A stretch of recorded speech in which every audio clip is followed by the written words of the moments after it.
স্বতন্ত্র বিশ্ববিদ্যালয় করা সহ ৭ দফা দাবিতে সড়ক অবরোধ ও অনশন কর্মসূচিতে তিতুমির কলেজের শিক্ষার্থীরা। এতে বৃহস্পতিবার দুপুর থেকে অবরুদ্ধ মহাখালী ও গুলশান সড়ক, আর তা বহাল থাকে মধ্যরাত পর্যন্ত। এ সময় তীব্র যানজটের ভোগান্তিতে পড়েন চালক ও যাত্রীরা। অবশেষে ১৩ ঘণ্টা পর স্বাভাবিক হয় চলাচল। তিতুমির কলেজকে বিশ্ববিদ্যালয় করার দাবিতে মধ্যরাতেও মহাখালী গুলশান সড়ক অবরুদ্ধ করে রাখেন শিক্ষার্থীরা। বৃহস্পতিবার বেলা ১১টা থেকে রাত ১২টা পর্যন্ত বন্ধ ছিল সড়কটি। এতে মহাখালী ও আশেপাশের এলাকায় তীব্র যানজটে ভোগান্তিতে পড়েন নগরবাসী। যেখানে ২০ মিনিট ২৫ মিনিট সময় লাগে, এখানে মনে হয় ১.৫ ঘন্টা সময় লাগে গেছে। গাড়ি বন্ধ থাকছে, রাস্তায় বন্ধ করে গাড়ি বয়ে রাখছিলাম। ঘণ্টার পর ঘণ্টা অপেক্ষার পর স্বল্প দূরত্বের যাত্রীরা গন্তব্যে রওনা হন পায়ে হেঁটে। তবে ভোগান্তিতে পড়েন দূরপাল্লার যাত্রী। এখন বাজে প্রায় ১২টা, সাড়ে ১২টা, এখন পর্যন্ত জামই আছে। ৯টা থেকে এই পর্যন্ত জাম, কোনো গাড়িগুলো লড়তেছে না। এক্সপ্রেসওয়ে আসি না, এই জন্য জ্যামটা ছিল। আর কি জন্য জ্যাম ছিল বুঝতাম পারতাছি না। অবশেষে প্রায় ১৩ ঘণ্টা সড়ক অবরুদ্ধ করে রাখার পর রাত ১২:৩০টার দিকে সড়ক থেকে সরে যান শিক্ষার্থীরা। স্বাভাবিক হয় যান চলাচল। জাহিদুল ইসলাম, ইন্ডিপেন্ডেন্ট নিউজ, ঢাকা। তিতুমির কলেজের শিক্ষার্থীদের আন্দোলনে রাজধানীতে বিপর্যস্ত জনজীবন। দীর্ঘ যানজটে নাভিশ্বাস অবস্থা সাধারণ মানুষের। এই আন্দোলনকে অযৌক্তিক মনে করছেন ৭ কলেজ আন্দোলনের নেতারা। আর তিতুমির কলেজের আন্দোলনের পেছনে ষড়যন্ত্র থাকতে পারে বলে ধারণা শিক্ষাবিদদের। বিশ্ববিদ্যালয় সহ ৫ দফা দাবিতে আন্দোলনে নামে ৭ কলেজের শিক্ষার্থীরা। সেই আন্দোলনে সংঘর্ষ হয় ঢাকা বিশ্ববিদ্যালয় ও ঢাকা কলেজ শিক্ষার্থীদের মধ্যে। পরে আলোচনার মাধ্যমে হয় সমাধান। তবে বিশ্ববিদ্যালয়ের দাবিতে অনড় তিতুমির কলেজের শিক্ষার্থীরা। বৃহস্পতিবার রাজধানীর মহাখালীতে সড়ক অবরোধ করে তিতুমির কলেজের শিক্ষার্থীরা। এর প্রভাবে পুরো রাজধানী জুড়ে দেখা দেয় তীব্র যানজট।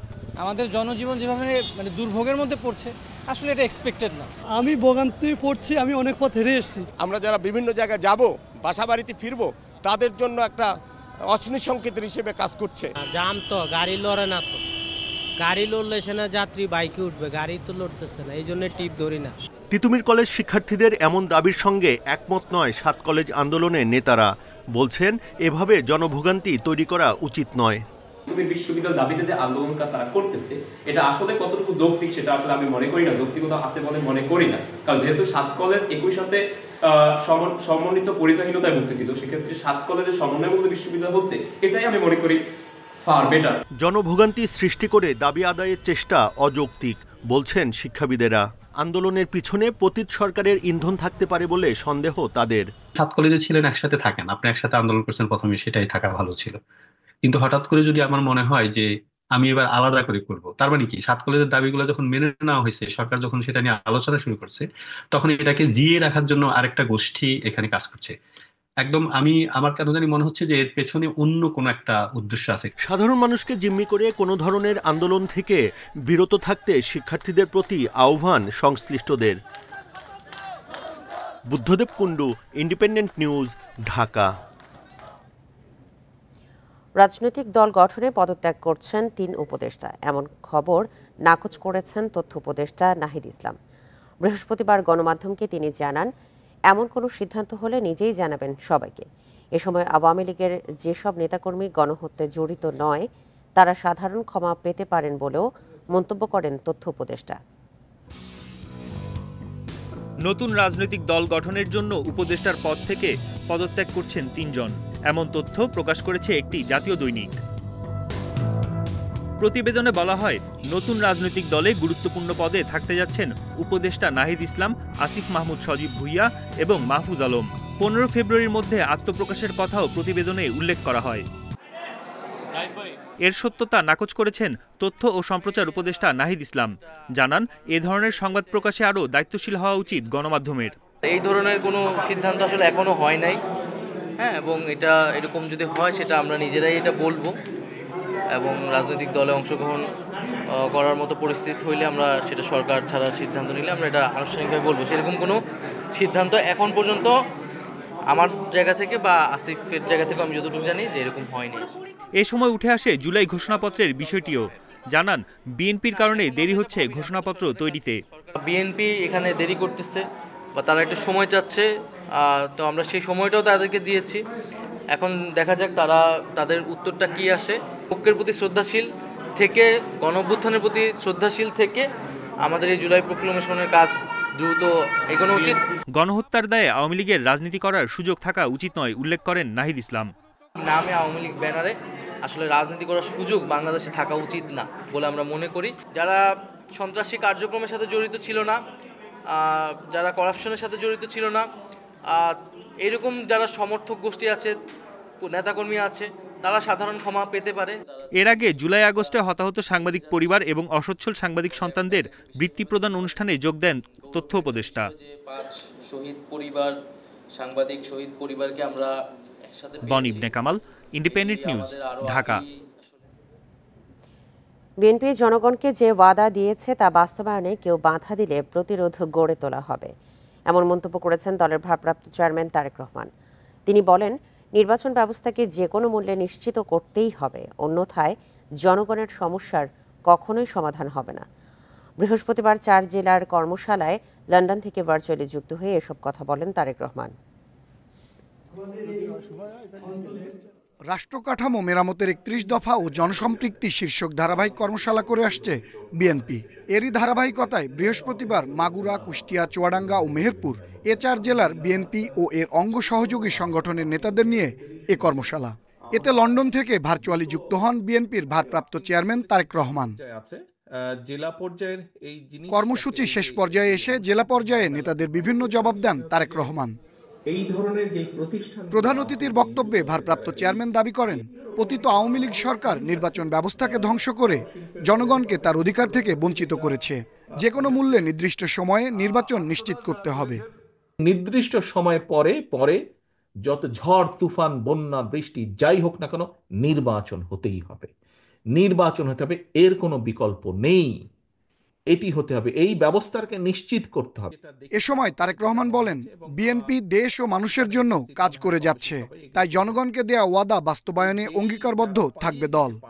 জনগণের পাশে দাঁড়ানোর যে আমাদের শপথ, এই শপথকে লক্ষ্যভ্রষ্ট করার জন্য যদি কেউ এমন কোনো অন্যায় করে থাকে, তার বিরুদ্ধে প্রতিবাদ এবং প্রতিরোধ আমরা গড়ে তুলব। একমাত্র বিএনপির পক্ষেই দেশের জন্য কল্যাণকর কিছু করা সম্ভব বলেও মন্তব্য করেন দলটির ভারপ্রাপ্ত চেয়ারম্যান তারেক রহমান।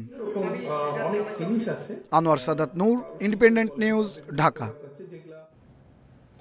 সাবেক সমাজ কল্যাণ মন্ত্রী নুরুজ্জামান আহমেদকে রংপুর থেকে গ্রেপ্তার করেছে পুলিশ। বৃহস্পতিবার রাত 8টার দিকে নগরীর সেন্ট্রাল রোডের একটি বাসা থেকে তাকে গ্রেপ্তার করা হয়। পুলিশ জানায়, গোপন খবরে ওই বাসায় অভিযান চালায় তারা। গ্রেপ্তারের পর নুরুজ্জামান আহমেদকে কোতোয়ালি থানায় নেওয়া হয়। গেল 4 অগস্ট ছাত্র আন্দোলনে রংপুরের সিটি বাজার এলাকায় মাহমুদুল হাসান হত্যা মামলায় তাকে গ্রেপ্তার দেখানো হয়েছে। লালমনিরহাট 2 আসনের সংসদ সদস্য ছিলেন তিনি। 2015 সালে সমাজ কল্যাণ প্রতিমন্ত্রী ও 2019 সালে মন্ত্রীর দায়িত্ব পান।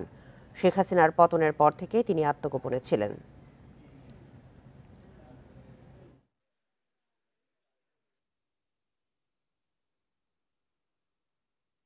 মেট্রোপলিটন পুলিশের কোতোয়ালি থানাতে একটি হত্যা মামলা আছে, মাহমুদুল হাসান মুন্না হত্যা মামলা। সেই মামলার এজাহার নামে উনি আসামি। রংপুর শহরের যে পোস্ট অফিসগুলি, সেখানে একটি বাসা থেকে গ্রেপ্তার করেছি। অর্থ পাচার মামলায় ঢাকার গ্যান্ডারিয়া থানা আওয়ামী লীগের বহিষ্কৃত নেতা এনামুল হক ভূঁইয়া এনু ও তার ভাই রূপন ভূঁইয়ার 7 বছরের সাজা হয়েছে। আরও 7 আসামিকে 4 বছর করে কারাদণ্ড দিয়েছে আদালত। বৃহস্পতিবার ঢাকার বিশেষ জজ আদালত 6-এর বিচারক মাসুদ পারভেজ এই রায় দেন। দণ্ডের পাশাপাশি 34,26,000 টাকা জরিমানা করা হয়েছে। দণ্ডিত অন্যরা হলেন শহীদুল হক ভূঁইয়া, রশিদুল হক ভূঁইয়া, মিরাজুল হক ভূঁইয়া শিপলু, তুহিন মুন্সি, নবীর হোসেন শিকদার, সাইফুল ইসলাম ও জয় গোপাল সরকার। তাদেরও অর্থদণ্ড দেওয়া হয়েছে। মানি লন্ডারিং প্রতিরোধ আইনে দুদকের আরেক মামলায় এর আগেও সাজা হয়েছে এনু রূপনের।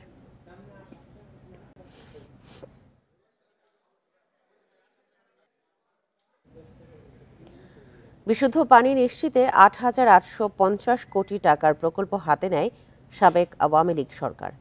গভীর নলকূপ আর রেইন ওয়াটার হারভেস্ট চলে গেছে দলীয় লোকজনের হাতে। লুটপাট হয়েছে প্রকল্পের সরঞ্জাম আর টাকা। হাজার হাজার মানুষ সুপেয় পানির জন্য টাকা দিয়ে হয়েছেন প্রতারিত। বিভিন্ন জেলা ঘুরে বিস্তারিত সাদাত রহমাতুল্লাহর অনুসন্ধানী রিপোর্টে। সাতক্ষীরার শ্যামনগর উপজেলা। জলবায়ু পরিবর্তনের বিরূপ প্রভাবে লবণাক্ততা বেড়ে সুপেয় পানির তীব্র সংকট। তৃণমূল আর পিছিয়ে পড়া মানুষদের সুপেয় পানি দিতে প্রকল্প হাতে নেয় সরকার। শ্যামনগরে বরাদ্দ দেওয়া হয় 1500 টাকার রেন ওয়াটার হারভেস্ট, কিন্তু টাকা দিয়ে প্রতারিত হন হতদরিদ্র এসব মানুষ। 1500 টাকার পানির ট্যাঙ্কি কিনতে হচ্ছে 12 থেকে 15,000 টাকায়। এই ট্যাঙ্কি আপনি কতটা কিনছেন? 15,000 টাকা দিয়ে কিনছি। 5-6,000 করে টাকা নেই, আর চেয়ারম্যান মেম্বারের এরকম ভাবে বুলে বুলে টাকা নেই, নিয়ে সব টাকা সব খাইয়ে জোরা। এই লোকে বিতরণ করতেছে, তাদের কাছ থেকে নিয়ে আমরা যোগাযোগ করে তার কাছ থেকে 12,000 টাকা দিয়ে কিনে নিয়েছি। ভুক্তভোগীদের অভিযোগ, দলীয় কোটায় বরাদ্দ দেওয়া হয় এসব পানির ট্যাঙ্ক। যারা অসহায় তাদেরকে দেওয়া হয়নি। দেশে ওই চেয়ারম্যানের যারা দলীয় লোক 36,000 টাকা, এখন আমার 3টে টিউবওয়েলের কোনো ব্যবস্থা হয়নি। একই অবস্থা যশোর জেলার শার্শা উপজেলায়। কাইবা ইউনিয়নে 26টি গভীর নলকূপ নিজের এলাকায় বরাদ্দ দেন চেয়ারম্যান। 10টি পরিবারের জন্য একটি পাম্প দেওয়ার কথা থাকলেও উঠেছে দলীয় লোকজনকে বেছে বেছে দেওয়ার অভিযোগ। এই যে এই বাড়িতে একটা, আমাদের বাড়িতে একটা, ওই বাড়িতে একটা, আবার রাস্তার ওই পাশে আছে। অন্য জেলাতেও প্রকল্পের একই অবস্থা। লাভবান হচ্ছেন বিত্তবানরা। 9,500 কোটি টাকার সুপেয় পানির প্রকল্পের সাবেক পরিচালক তুষার মোহন সাধুখা এখন জনস্বাস্থ্য অধিদপ্তরের প্রধান প্রকৌশলী। তার সাথে কথা বলতে গেলে ফিরতে হয় গেট থেকেই। যার কাছে আসবেন তার সাথে যোগাযোগ করে তার তো অ্যাপয়েন্টমেন্ট নিয়ে আসবেন। প্রকল্পের সাথে সংশ্লিষ্ট সবাইকে বিচারে আওতায় আনার কথা বলেন টিআইবি নির্বাহী পরিচালক। জনগণের অর্থের অপচয় করেছে এবং আত্মসাৎ করেছে। কর্ণধার হিসেবে প্রকল্প পরিচালক, প্রকল্প বাস্তবায়নের সাথে প্রত্যক্ষ এবং পরোক্ষভাবে সংশ্লিষ্ট ছিলেন, তারা সকলেই কিন্তু যোগ সাজসের মাধ্যমে এই সুবিধাটা অর্জন করেছেন। আমরা আশা করব যে কোনো অবস্থায় যারা এর সাথে জড়িত ছিল তারা যেন বিচারহীনতা ভোগ করতে না পারে। সুপেয় পানির প্রকল্প শুরু হয় 2019-20 অর্থ বছরে, যা চলবে 2026 সাল পর্যন্ত। সাদাত রহমতুল্লাহ, ইন্ডিপেন্ডেন্ট নিউজ, ঢাকা। টঙ্গীর তুরাগ নদের তীরে শুরু হয়েছে বিশ্ব ইজতেমা। নির্দিষ্ট খিত্তায় জিকির আর ইবাদত বন্দেগীতে সময় পার করছেন মুসল্লিরা। দুপুরে সেখানে হবে দেশের বৃহত্তম জুমার নামাজ। ইজতেমার পাশাপাশি জুমার নামাজে অংশ নিতে ভোর থেকেই মাঠে আসতে শুরু করেছে মুসল্লিরা। ময়দানের আশপাশের সড়কে রয়েছে গাড়ির চাপ। এর আগে বৃহস্পতিবার বাদ মাগরিব ভারতের মাওলানা ইব্রাহিম দেওলার আম বয়ানের মধ্য দিয়ে বিশ্ব ইজতেমার আনুষ্ঠানিকতা শুরু হয়। এবারের ইজতেমায় অংশ নিয়েছে বিদেশি মুসল্লিরাও। সার্বিক ব্যবস্থাপনায় খুশি প্রায় সবাই। নিরাপত্তায় আইনশৃঙ্খলা বাহিনীর প্রায় 10,000 সদস্যের পাশাপাশি বসানো হয়েছে 300-র বেশি সিসি ক্যামেরা। রোববার আখেরি মোনাজাতের মধ্য দিয়ে শেষ হবে প্রথম পর্ব।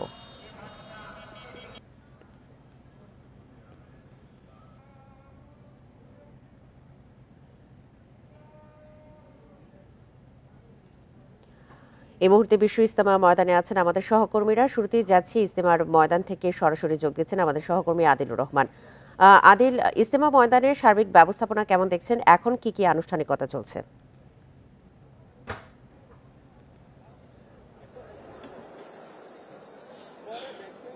দেখুন, গতকাল ভারতের মাওলানা ইব্রাহিম দেওলা তার আম বয়ানের মধ্য দিয়ে এবারের যে বিশ্ব ইজতেমার 58তম আসরের যে আনুষ্ঠানিকতা, সেই আনুষ্ঠানিকতাটি শুরু হয়েছে। তবে মূল যে পর্ব, সেই মূল পর্ব আসলে বলা যায় যে আজকে ফজরের নামাজের পর থেকে আসলে আরো বেশি জমজমাট বলা যায়। আজকে ফজরের নামাজের পর পাকিস্তানের মাওলানা জিয়াউল হক তিনি বয়ান করেন এবং তার বয়ান কিছুক্ষণ আগে শেষ হয়েছে। তার বয়ান আবার তিনি যেহেতু আসলে উর্দুতে বয়ান করেছেন, এখানে বেশিরভাগ যারা মুসল্লিরা যারা অংশ নিয়েছেন তারা বাংলাদেশি। তাদের বোঝার জন্য সেটি আসলে বাংলায় অনুবাদও করে দেওয়া হয়েছে। এই মুহূর্তে বয়ান হচ্ছে না। 10:45টার সময় যে খিত্তাগুলো রয়েছে সেই খিত্তায় আমল হবে। সেই আমলের পরে সেই আমলটি চলবে জুমার নামাজের যে আজান, সেই আজানের আগ পর্যন্ত। এরপরে জুমার নামাজ অনুষ্ঠিত হবে। জুমার নামাজ পড়াবেন কাকরাইল মসজিদের যিনি পেশ ইমাম মাওলানা জোবায়ের। তিনি এবারের জুমার নামাজ পরিচালনা করবেন। আমরা যেটি আসলে দেখতে পাচ্ছি যে এরই মধ্যে দূর দূরান্ত থেকে এই জুমার নামাজে অংশ নিতে হাজার হাজার মুসল্লি, লাখ লাখ মুসল্লির এখন উদ্দেশ্য এই টঙ্গীর তুরাগ তীরে বিশ্ব ইজতেমার যে ময়দান, সেই বিশ্ব ইজতেমার ময়দানে। অর্থাৎ অন্য প্রত্যেক বছরের মতোই এবছরও আমরা যেটি আসলে লক্ষ্য করতে পারছি যে মুসল্লিরা জুমার নামাজ একসাথে আদায় করতে আসছেন। মূলত আমরা যখন আসলে মুসল্লিদের সাথে কথা বলছিলাম, তারা বলছিলেন যে একসঙ্গে এত লাখ লাখ মানুষের নামাজ আদায় করার সুযোগ আসলে বছরের এই একটি দিন বা দুটি দিনই হয়ে থাকে। এ কারণে এই দুটি দিন তারা আসলে হারাতে চান না। এই কারণে অনেক দূর দূরান্ত থেকে মুসল্লিরা এই জুমার নামাজে অংশ নিতে আসেন। আমি আজকে আপনাকে যে আনুষ্ঠানিকতাগুলো আছে ইজতেমা ময়দানে, তার কিছু বিষয় যদি আমি আসলে আপনাকে একটু বলি যে আজকে যেমন শিক্ষকদের একটি বয়ান আছে, এই বয়ানের যে মিম্বার, সেই মিম্বারে ভারতের মাওলানা ফরাহিম তিনি এই বয়ানটি আসলে করবেন এবং একই সাথে ছাত্রদের সাথে নামাজের মিম্বারে বয়ান হবে। সেই বয়ান করবেন প্রফেসর আব্দুল মান্নান, তিনি আলিগড়ের একজন মাওলানা।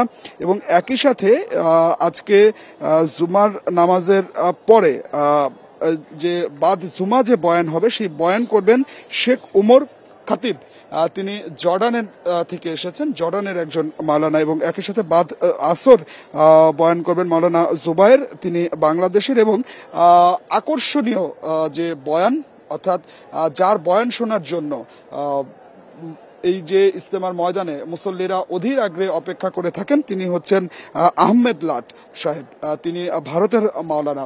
তার বয়ান হবে বাদ মাগরিব। এরপরে এই বয়ানের মধ্য দিয়ে আজকের যে আনুষ্ঠানিকতা, সেই আনুষ্ঠানিকতাটি আসলে শেষ হবে। আমরা মুসল্লিদের সঙ্গে যখন আসলে কথা বলছিলাম, মুসল্লিরা বলছিলেন যে মুসলমানদের আসলে একটি মহা সম্মিলন এই বিশ্ব ইজতেমা, এবং এই বিশ্ব ইজতেমায় তারা আসেন দেশ বিদেশের যারা আলেম আছেন তাদের কাছ থেকে দিনের শিক্ষা নেন, হেদায়েতের শিক্ষা নেন। এবং তারা যে একটি বছর যারা তাবলিগ জামাতে অংশ নিয়ে থাকেন, অর্থাৎ 3 দিনের চিল্লা করে থাকেন বা 40 দিনের চিল্লা করে থাকেন, যারা দিনের প্রচার করে থাকেন, এই একটি বছর তারা যে দিনের প্রচারটি করে থাকেন, এই একটি বছর যে শিক্ষাটি আসলে তারা দিয়ে থাকেন এবং কিভাবে তারা পথ চলবেন, কিভাবে মানুষকে তারা হেদায়েত করবেন, কিভাবে ইসলামের পথে মানুষকে হেদায়েত করবেন, এই যে পথগুলো, সেই পথগুলো আসলে তারা দেখতে পান। একেবারে স্পষ্ট। আমাদের টঙ্গীর তুরাগ তীরের আরেক প্রান্তে আছেন আমাদের সহকর্মী আবুল হাসান, আমরা যাচ্ছি তার কাছে। আবুল হাসান, আমরা আদিলুর রহমানের কাছ থেকে শুনছিলাম যে আজকে ইজতেমায় আসার জন্য, মুসল্লিদের আসার জন্য 14টি স্পেশাল ট্রেনের ব্যবস্থা করা হয়েছে, আপনি এর আগে আমাদেরকে বলেছেন। এবং অনেক মুসল্লি এখানে আসছেন আজকে শুধু জুমার নামাজে অংশ নিতে। কি পরিমাণের মুসল্লিদের উপস্থিতি রয়েছে সেখানে, আর যাতায়াত ব্যবস্থার সম্পর্কে জানাবেন।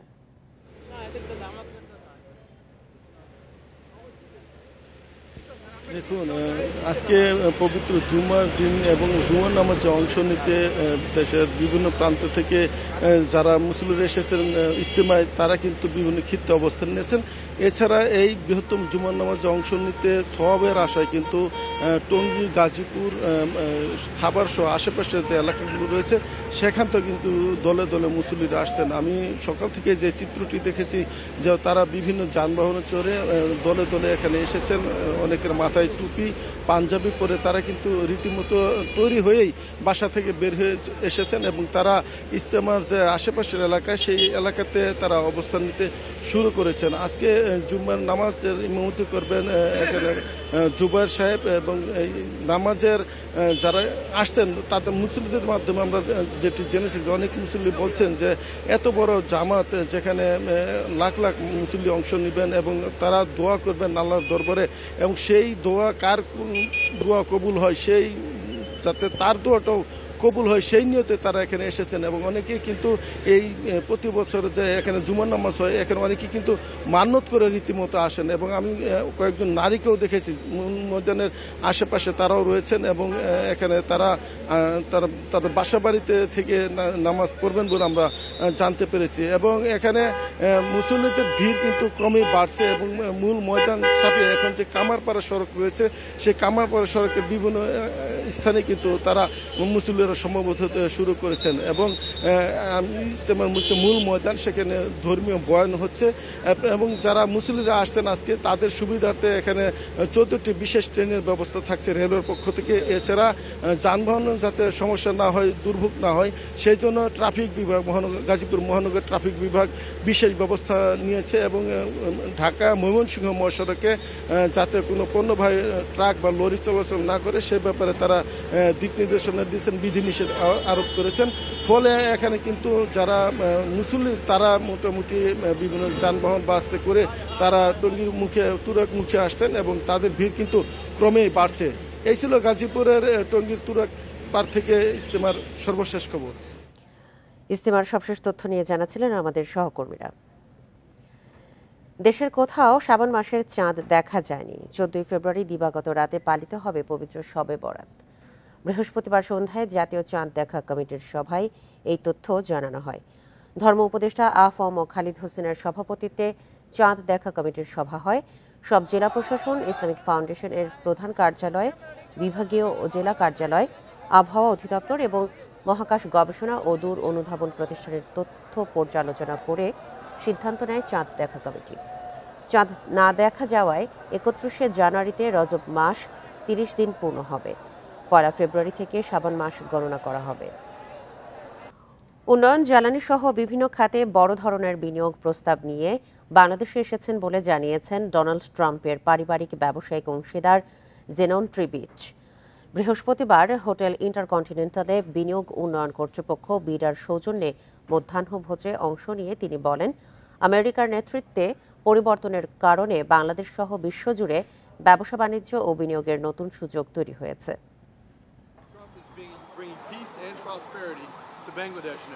যুক্তরাষ্ট্রের প্রেসিডেন্ট ডোনাল্ড ট্রাম্পের পারিবারিক ব্যবসায়িক অংশীদার জেন ট্রিবিচ একদিনের সফরে বাংলাদেশে আসেন। সফরের অংশ হিসেবে হোটেল ইন্টারকন্টিনেন্টালে বিনিয়োগ উন্নয়ন কর্তৃপক্ষ বিডার মধ্যাহ্নভোজে অংশ নেন তিনি। অন্তর্বর্তী সরকারের উপদেষ্টা সহ রাজনৈতিক নেতারাও এতে অংশ নেন। এ সময় জেন ট্রিবিচ জানান, বিভিন্ন খাতে বিনিয়োগের প্রস্তাব দিতে বাংলাদেশে এসেছেন তিনি। বিনিয়োগের উদ্দেশ্যে কিছু প্রস্তাব দিতে আমি বাংলাদেশে এসেছি। আমরা উন্নয়ন খাতে বিনিয়োগ করতে চাই, পাশাপাশি শান্তি ও সমৃদ্ধির বিষয়েও আলোচনা করা হবে। ডোনাল্ড ট্রাম্প আমেরিকার নেতৃত্বে আসায় বাংলাদেশ সহ সারা বিশ্বের ব্যবসা বাণিজ্য ও বিনিয়োগের জন্য সুযোগ তৈরি হয়েছে, যা কাজে লাগাতে চাই। মধ্যাহ্নভোজে অংশ নিয়ে জামাতের নায়েবে আমির জানান, জ্বালানি খাতে বিনিয়োগের আগ্রহ প্রকাশ করেছেন জেন ট্রিবিচ। বাংলাদেশে ইনভেস্টমেন্ট অপরচুনিটি ফ্যাসিলিটি কি আছে সেটা স্টাডি করার জন্য তারা মেনলি মিনারেলস এবং এক্সপ্লোরেশন অফ গ্যাস এসব ব্যাপারেই বেশি ইন্টারেস্টেড। এ সময় উপদেষ্টা মাহফুজ আলম জানান, বিনিয়োগ সংক্রান্ত বিষয়ে জেন ট্রিবিচের সঙ্গে বিডার বিস্তারিত আলোচনার পরেই চূড়ান্ত সিদ্ধান্ত। তৌহিদ রানা, ইন্ডিপেন্ডেন্ট নিউজ, ঢাকা। কদিন আগে কৃষকের ঘরে উঠেছে নতুন ধান। এরপর চালের দাম কমার কথা থাকলেও নানা অজুহাতে অস্থির বাজার পরিস্থিতি। অথচ গত বছর একই সময়ের চেয়ে প্রতি কেজিতে দাম বেড়েছে 8 থেকে 12 টাকা পর্যন্ত। খুচরা ব্যবসায়ীদের অভিযোগ, মিল মালিকদের অবৈধ মজুতের কারণে চালের দাম বেড়েছে। তবে এমন অভিযোগ মানতে নারাজ মিল মালিকরা। 3 সপ্তাহের ব্যবধানে বগুড়ায় চালের দাম কেজিতে বেড়েছে 5 থেকে 10 টাকা পর্যন্ত। খুচরা ব্যবসায়ীদের মতে, ধান মজুত করে কৃত্রিম সংকট তৈরি করেছেন মিলাররা। আর মিলারদের দাবি, উৎপাদন কম এবং সরবরাহের অভাবে বাড়তি দামে ধান কেনায় বেড়েছে চালের দাম। সব ধান মনে হয় ওরা কিনে স্টক করে তুই দিচ্ছে, ওরা আস্তে আস্তে চাল করতেছে আর আস্তে আস্তে দাম বাড়াইতেছে। সব চালই প্রায় কেজিতে আপনার 5 টাকা 60 টাকা এরকম বেশি পড়তেছে। কৃষি বিভাগের হিসাবে এবার ধানের উৎপাদন লক্ষ্য ছাড়িয়ে গেলেও গত বছরের চেয়ে এবার একই সময়ে চালের দাম মান বেঁধে বেড়েছে কেজিতে 8 থেকে 12 টাকা। সবচেয়ে বেশি চিনি গুঁড়ার দাম বেড়েছে কেজিতে 30 টাকা পর্যন্ত। কুষ্টিয়ার খাজানগরে সরু চালের উৎপাদন খরচ কেজিতে 65 টাকা, অথচ 9 কিলোমিটার দূরে সেই চালই বিক্রি হচ্ছে 78 থেকে 80 টাকায়। এছাড়া গত 3 মাসে মানবেঁধে চালের দাম কেজিতে বেড়েছে 10 থেকে 12 টাকা। ধানের দাম প্রায় 200 টাকা বেশি, সেই হিসাবে চালের দামও 2 থেকে 3 টাকা বেশি হবেই। মিলাররা চালের দাম দফায় দফায় বৃদ্ধি করতেছে, এটা সম্পূর্ণ ভুল। কৃষকরা বলছেন ধান ঘরে তোলার সময় কম দামে মৌসুমি মজুতদার ও অটোমিল মালিকরা মজুত করে, আর সরকারের ধান চাল সংগ্রহ ব্যাহত হওয়ায় সুযোগ নিচ্ছেন তারা। গ্রামগঞ্জ থেকে ধান কিনছে কিংবা ধানগুলা নিয়ে যাচ্ছে, এখন ওদের সাথে মিল মালিকের সাথে একটা ডিল হয়। পাবনাতে গত বছর এই সময়ে 25 কেজি চালের দাম ছিল 1300 থেকে 1400 টাকা। সেই চাল এখন বিক্রি হচ্ছে 250 থেকে 300 টাকা বেশি দামে। নওগাঁর মিল মালিকদের দাবি, গত বছরের চেয়ে উৎপাদন ব্যয় বেড়ে যাওয়ায় বেড়েছে ধানের দাম, যার প্রভাব পড়েছে বাজারে। বিগত সরকারের সময় বাজার নিয়ন্ত্রণকারীরা এখন প্রকাশ্যে না থাকলেও মুখ পাল্টে একই কার্যক্রম চালিয়ে যাচ্ছে অন্য সুবিধাভোগীরা। Tanzil Hasnat, Independent News. বাজার পরিস্থিতি নিয়ে জানাতে এই মুহূর্তে ঢাকা ও পাবনা থেকে যোগ দিচ্ছেন আমাদের সহকর্মীরা। শুরুতেই যাচ্ছে রাজধানীর কারওয়ান বাজারে, সেখান থেকে যোগ দিচ্ছেন সহকর্মী আমিরুল ইসলাম। আমিরুল, রাজধানীর বাজারে চালের দামের কি অবস্থা দেখতে পাচ্ছেন? ক্রেতা বিক্রেতারা কি বলছে?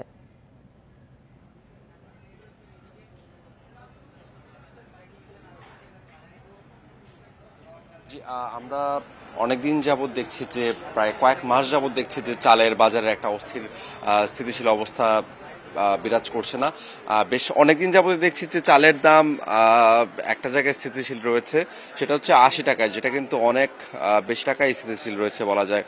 আমরা এখন যে সরু চালের কথা বলছি সেটা 80 টাকা থেকে 85 টাকার মধ্যে রয়েছে, যেটা কিন্তু অনেক বেশি। সাধারণ মানুষরা, ভুক্তভোগীরা যারা আছেন তারা এটা নিয়ে আগের সবসময়ের মতোই অভিযোগ করছেন যে চালের দাম এখন অনেকটা বেশি রয়েছে। তাছাড়া সরু চাল বাদেও যে অন্যান্য চাল রয়েছে সেসব চালের দামও কিন্তু বর্তমান অবস্থায় বেশি রয়েছে। যেমন পাইজাম চাল বিক্রি হচ্ছে 57 থেকে 60 টাকায়, যা এক সপ্তাহ আগে কিন্তু 60 থেকে 62 টাকায় ছিল। বিয়ার 28 বিক্রি হচ্ছে 58 থেকে 60 টাকা। তাছাড়া নাজির শাইল আমরা যেটা বললাম যে 75 থেকে 80 বা 85 টাকায় বিক্রি হয়েছে, আর কাটারি নাজিরটা 76 থেকে 80 টাকায় বিক্রি হচ্ছে। বাসমতি চাল 92 থেকে 95 টাকায় বিক্রি হচ্ছে। মানে বলা যায় যে সব ধরনের চালের দামই বাড়তি রয়েছে। এবং আমরা বিক্রেতাদের সাথে কথা বলছি, তারা যেটা বলছেন যে মিল মালিকরাই আসলে চালের দামটা বৃদ্ধি করেছে। আর মিল মালিকরা বলছেন যে চালের দাম বাড়ার পেছনে আসলে কৃষকরা দায়ী। তো দেখা যাচ্ছে যে একজন আরেকজনকে দায়ী করেই যাচ্ছেন, কিন্তু আসলে মূল হোতা আসলে এখানে কে সেটা কিন্তু বের করা যাচ্ছে না। আর এই অভিযোগটাই কিন্তু ক্রেতারা করছেন। তারা বলছেন যে সরকারের যে নজরদারি দেওয়া দরকার ছিল চালের বাজারে, সেটা কিন্তু বেশ কয়েক মাস যাবতই বাজারের মধ্যে নেই, যার কারণে কিন্তু চালের বাজারটা একরকম অস্থিতিশীল অবস্থায় পড়ে আছে। এবং এই অস্থিতিশীল অবস্থায় পড়ে থাকার কারণে কিন্তু সাধারণ মানুষ যারা আছেন তারা কিন্তু আগের মতো কম দামে বা যেরকম একটা স্থিতিশীল অবস্থায় দাম ছিল সে অবস্থায় কিন্তু চাল কিনে খেতে পারছেন না, যার ফলে দেখা যাচ্ছে যে তাদের মধ্যে একটা এরকম চিন্তাধারা রয়েছে যে চালের দাম বেড়ে যাওয়ার কারণে কিন্তু অন্যান্য যে পণ্যের দাম রয়েছে তাও বাড়তে পারে, এরকম একটা চিন্তা ভাবনা নিয়ে তারা আছেন বর্তমানে। তো আমরা আসলে বিক্রেতাদের সাথে কথা বলেছি, তারা বলছেন যে মিল মালিকরা বলছেন যে আসলে কোম্পানির যে একটা ব্যাপার রয়েছে, বিভিন্ন বড় বড় কোম্পানি রয়েছে, তারা যে তাদের যে একটা প্রভাব রয়েছে, এই প্রভাবটার কারণেও চালের দাম কিছুটা বাড়তে শুরু করেছে। এখন শেষ পর্যায়ে বলা যায় যে ভুক্তভোগীরা আসলে চাচ্ছেন যে চালের দামটা স্থিতিশীল করার জন্য যেন সরকারের নজরদারিটা বাড়ানো যায়। এই ছিল আমার কাছে সর্বশেষ। আমিরুল, সঙ্গেই থাকুন। এবার আমরা যাচ্ছি পাবনাতে, সেখান থেকে জানাবেন আমাদের সহকর্মী খায়রুল ইসলাম। খায়রুল, নতুন ধান ওঠার পরেও চালের দাম কমছে না কেন? অবৈধ মজুদের কথা বলা হচ্ছে, মিলাররা কি বলছেন?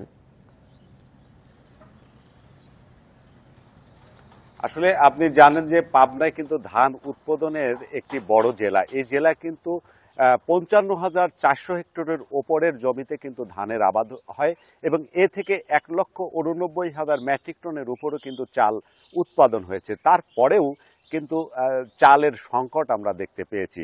আপনাকে একটি তথ্য আসলে জানিয়ে রাখি যে পাবনার বিভিন্ন হাট বাজার কিন্তু যে গুটি সোনা রয়েছে সেটি কিন্তু 1400 থেকে 1450 টাকা, আর চিকন যে ধানগুলো রয়েছে সেটা 1500 থেকে 1550 থেকে 1600 টাকা মন দরে কিন্তু বিক্রি হচ্ছে। আর গত বছর জানুয়ারি এই মাসে কিন্তু এই চালের দাম ছিল 1300 থেকে 1350 টাকা থেকে 1400 টাকা, মানে 25 কেজির বস্তায়। আর সেই চাল এই বছর কিন্তু বিক্রি হচ্ছে 250 টাকা থেকে 300 টাকা বেশি দামে।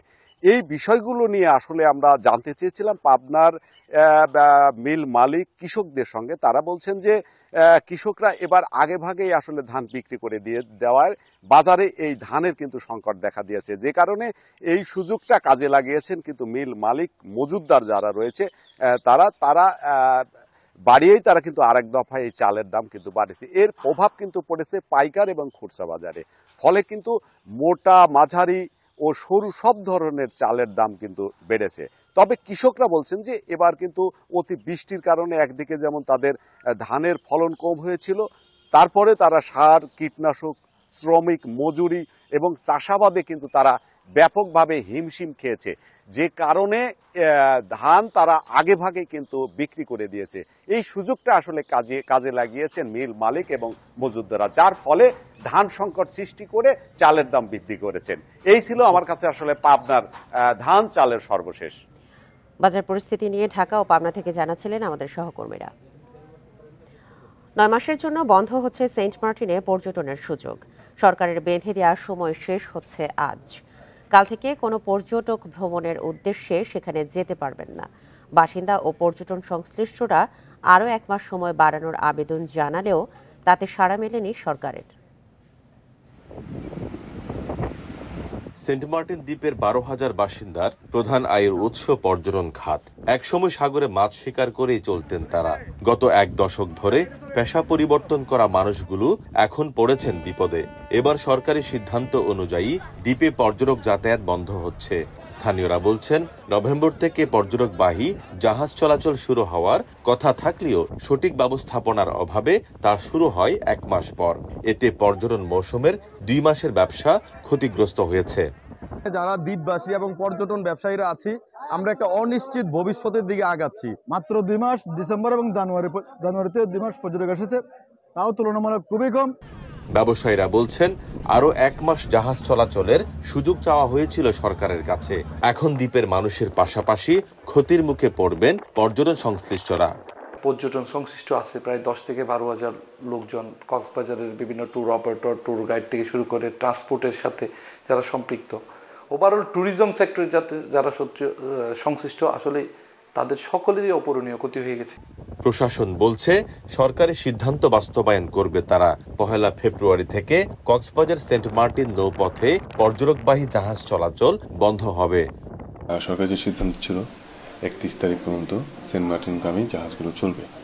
তো এখন পর্যন্ত সরকার এই নির্দেশনায় বহাল আছে, নতুন করে কোনো নির্দেশনা আসেনি। তার মানে হচ্ছে যে আগামী 1 তারিখ থেকে সেন্ট মার্টিনগামী সকল জাহাজ বন্ধ থাকবে।